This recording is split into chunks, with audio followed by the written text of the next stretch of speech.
Hi and welcome. This is my review of the new Asus NX500. From first, you will be met by this gorgeous build. Asus used metal everywhere on this laptop, and the lid has this circular brushed pattern with a light grey color, which I think looks minimalistic but cool. The bottom is also something Asus took in consideration and made beautiful. It is very sturdy and has a slight texture just like the lid. Not forgetting the sides, which are obviously made out of metal, but this time very thick metal. As you can hear and see, the metal used for the sides are very thick, which adds to a structural strength. And other thing that adds to a toughness is the very stiff lid, which doesn't flex, the joints that are perfectly matched, and the quality on the metal. I personally own the Asus N550JK, which is also made out of metal, but this one just feels much nicer and sturdier. And the N550JK was already nice and sturdy from the beginning, so expect very good quality from this device. Asus nailed the build, and I'm not afraid to call it 2014's most beautiful laptop, which also screams brilliant quality. So let's open this thing and check the inside. The beauty follows to the inside, and you have a huge palm rest with a huge trackpad that feels great and performs awesome. The display is held by the single hinge, which also hides the exhaust vents. Behind the keyboard there are these many dots, which adds to the aesthetics but also hides the speakers. Yes, these are actually the speakers, and they are very good ones too. You can just see how many details went into this machine. So far I'm stunned, and the rest will just add. The keyboard is also very high quality, and there is absolutely no keyboard flex. The keys are tactile and they have a good travel. Something I wish all laptops had is an indicator light right on the caps lock button, and even that is here on the NX500. If I would be a bit nitpicky, I would criticize the placement of the power button. It is right over the backspace key, and risk is high that you power the computer off when you meant to delete the letter. Anyways, not a huge deal, and you will probably get used to the placement. Now to the 15.6-inch display. If I would use one word to describe it, it would be mind-blowing. Seriously, I haven't seen such a beautiful screen on a laptop. It has excellent color reproduction with sRGB standards, and the 4K resolution really makes a difference. The viewing angles are good too, and the screen brightness is really high. I would give this screen 10 out of 10, it's that good.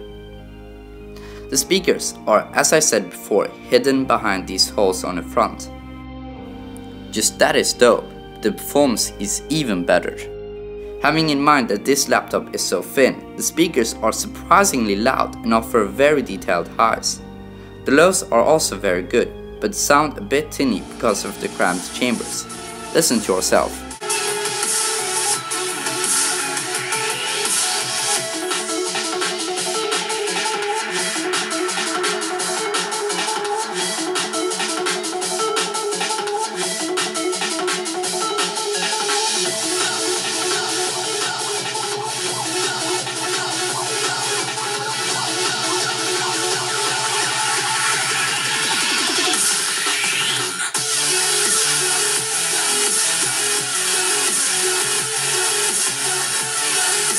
So, as you heard, the speakers found on the NX500 sound very good for being on such a thin laptop. That will add to the overall media experience together with the awesome screen. Anyways, let's jump into the computing part. And once again, this machine just keeps impressing.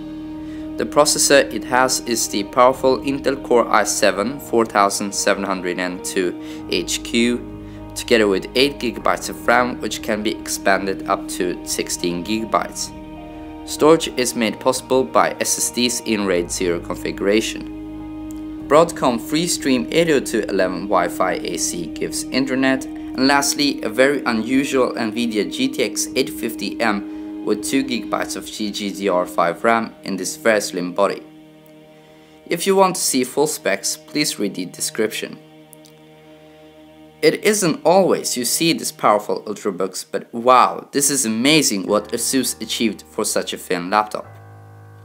Some ultrabooks can't even deal with the most simple modern games, but with this one you can play Battlefield 4 on medium settings with great FPS, or even crank it up to high settings with decent FPS in 1080p.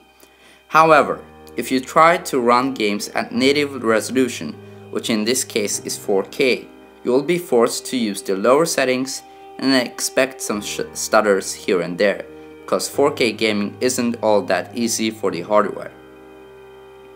Something I expected that would happen under gaming was that the laptop would become really hot. But the fact is, it didn't. Yes, it got hot around the hinge and slightly on the top area of the keyboard, but not as near as hot as I thought it would, having in mind that it's so thin.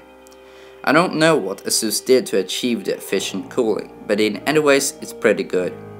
And the hidden exhaust vent is both smartly placed because it can't get covered, and the ugly vents doesn't show and adds to the aesthetics. One downside is though that fans can get up to high RPMs and therefore sound somewhat unintrusive under high load, but that's forgivable because of the good cooling. The battery lasts for 8 hours with light usage and around 2 hours of normal gaming, which is darn impressive too. Anyways, I think I've covered most of the things and I'll therefore sum it up. This laptop is the most beautiful I've ever seen. It's light and thin, has gorgeous screen and great speakers, surprisingly good performance and good cooling. Is this the perfect machine? Maybe, maybe not. If you have the money and want a great laptop, then this is definitely worth a try. But on the other hand, if you are on a budget, you would consider choosing another machine, because this one costs 2,000 euros. Yes, 2,000. So Asus isn't trying to make a revolution, but they built one epic laptop and I had a very hard time finding cons, as you probably noticed so far. Anyways guys, I hope you enjoyed and I will catch you in the next one. Don't forget to like, comment and subscribe.